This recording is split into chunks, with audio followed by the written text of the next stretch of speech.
Brandon, hey, congratulations on your new video, Illionaire. Thank you so much. Now I know you're going through the festival circuits with this music video. How is that going? How do you feel Yeah. about I mean, it's great. I mean, we premiered at Dallas International Film Festival a few months ago, which was great, super fun. And now South by Southwest in London. So it's just been those two so far. So it's yeah, and South by it's really exciting being out terrific? here in London. It's the first year the festival is happening in London. So yeah, it's an honor to be included in the lineup. You know what? It is such an honor, especially to travel across the world to showcase a short video like this. But Brandon, tell us how this project actually came about. Right. Yeah. So I'm a writer, director, producer. I shoot a lot of short films for fashion brands, and I shoot a lot of music videos. I'm also in development on my first feature, but a lot of my clients are I find are on Instagram, and so me and Zoe Fromer connected on Instagram, and I basically was like, I'm interested in shooting more narrative content, something that's a little bit more like a short film, kind of has storyline to it. Would you be interested in shooting a, short film music video? And she was like, yes, of course, I'd love to. So she had released an album already, and she asked me to kind of go through all the songs and see something that, something that resonated with me, a song, and I picked Illionaire. I thought that it was already like I was already seeing so many visuals, and coming from LA and my background and my aesthetic, I kind of pitched this like very Americana kind of grindhouse style idea where I basically created Illionaire. I turned him into an actual physical person, and I had this idea that he'd be some kind of green monstery kind of character, and so yeah, I wrote a treatment and it went from there.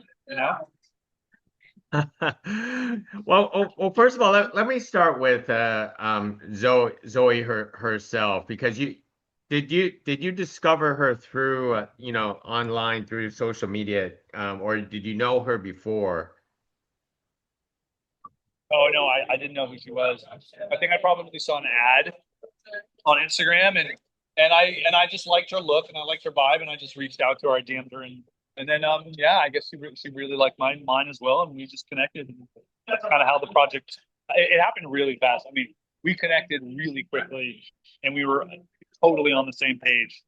The entire project. It was literally an honor working with her.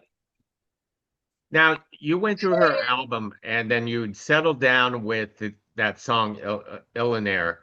Tell us why this song resonated with you and that it was perfect for I this just music. thought it was a song that was. Yeah, it was. Oh, I'm sorry, I didn't catch the last bit of that.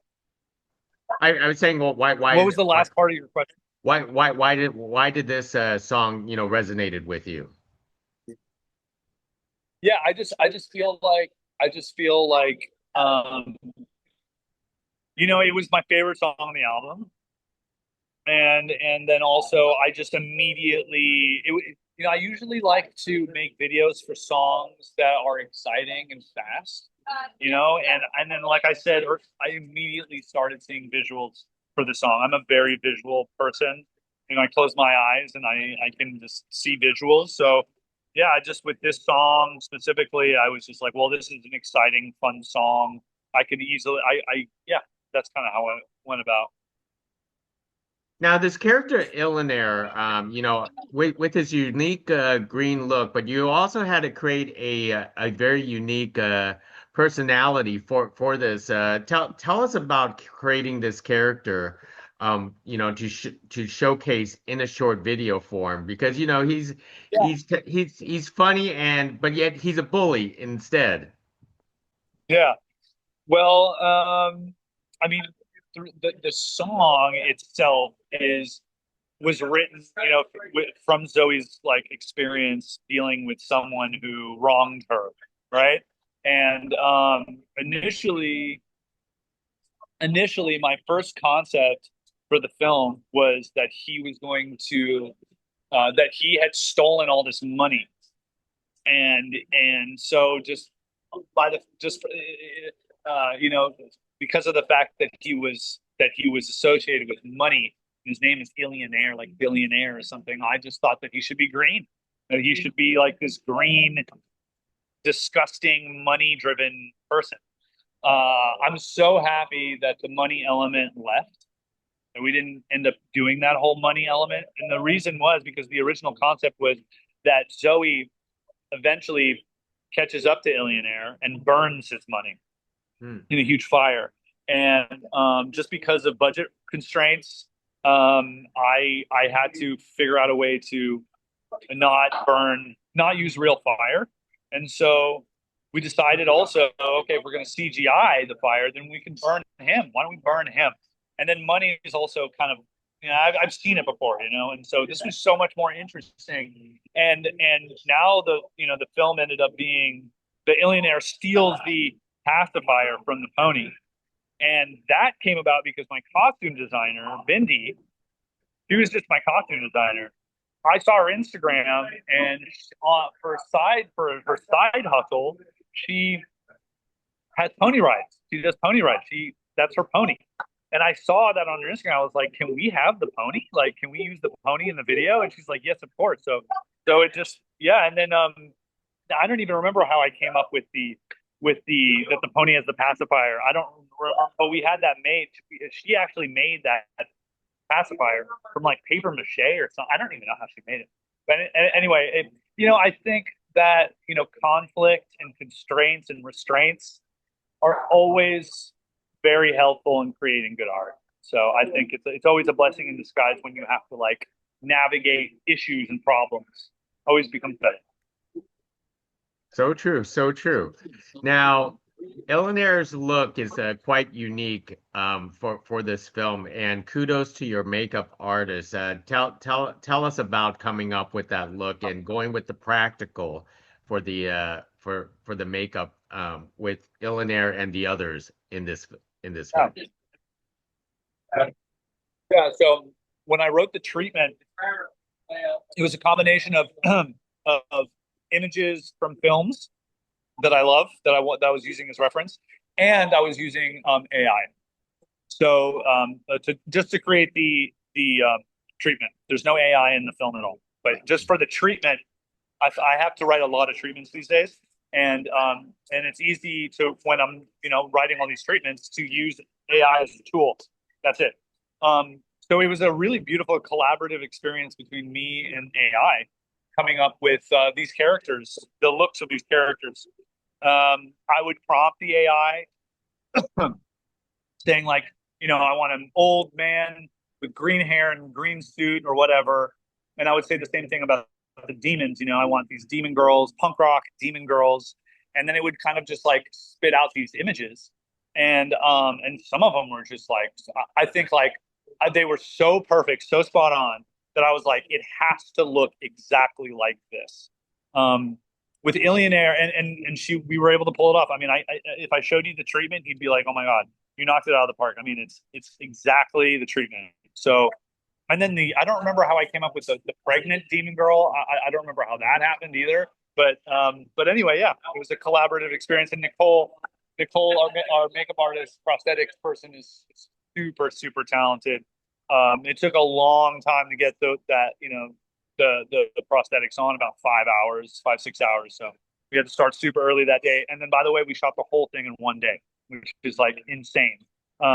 So yeah, That insane. We shot the whole thing one day. Yeah.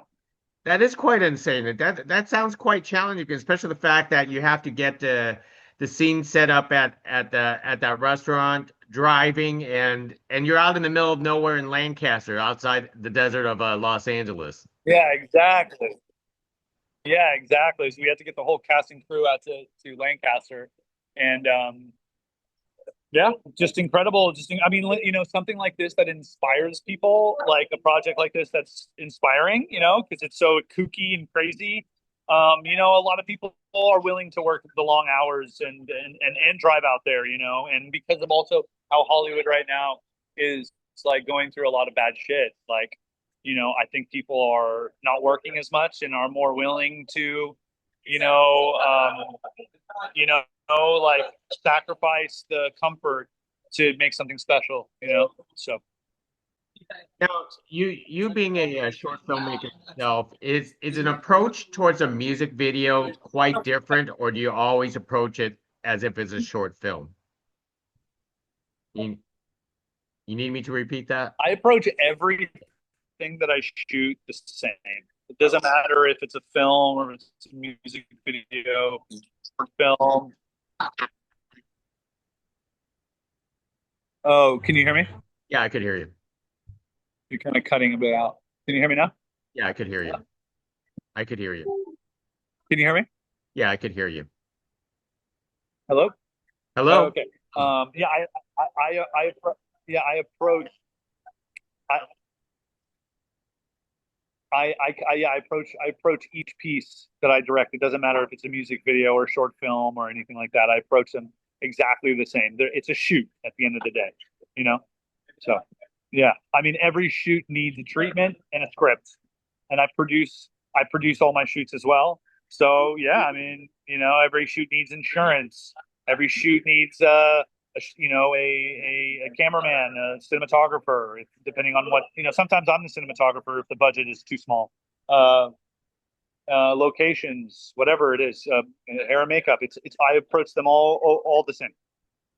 Well said. Well, Brandon, let me wrap it up with one last question with you. So what's up next after this, besides touring all around the world to showcase your video? Yeah, I'm collaborating with an online fashion brand called Vague Studios, and I'm really excited about that because it's another opportunity. It's another short film situation, but now it's not a music. This is fashion, right? So, and they're kind of giving me the creative freedom, just like Zoe did, to do whatever I want, and it's very much going to be like similar. I'm going to be doing prosthetics and a little bit more of like a science fiction vibe. And yeah, I'm going to be doing like 3 shorts though. So it's going to be a little bit different experience because it's a fashion brand, and I have to create basically 3 15-second pieces. I might create maybe a little bit more and then kind of see what happens. But yeah, I'm gonna approach it kind of the same way I do all my things. But yeah, and then more music videos, and then I'm also in development on my first feature film uh, called Howdy and the Legend of the Tornado Brothers, which is about music in a parallel dimension, about a world where music runs the world, and a select few called the industry have taken over music and have basically put prohibition on it, and so there's certain restrictions on music in this world where only a specific kind of music is allowed to be listened to or played, and a small group of people have decided to fight back against the industry. And there are some characters, 3 brothers, in fact, who can summon tornadoes through their music, and they become the Tornado Brothers. Anyway, that's what I'm working on. I do have a music background. I'm in a punk rock band called Atomic Toms, and we're actually opening up for Joan Jett and Billy Idol at the Forum in LA in September. So yeah, that's also really exciting stuff happening as well. Well, that is pretty cool. I was going to ask if you do have a music background before I leave, but what do you play? I'm the singer, songwriter, and bass player. Wow, that is pretty cool. Do you make music videos for yourself too on your music? I do, yeah. Yeah, I have. Yes, I have, and I will continue to make music videos for us. But we don't have that much of a budget. Our group doesn't have much money, but I still I still manage to make cool shit. So, um, but I think that's about to change as far as us not having money. Hopefully, we'll be signed to a label soon, and we'll have some money and make something really special for us for our band. Yeah. Well said. Brandon, thank you very much for speaking to us and have fun in the UK. Thank you so much. I appreciate your time.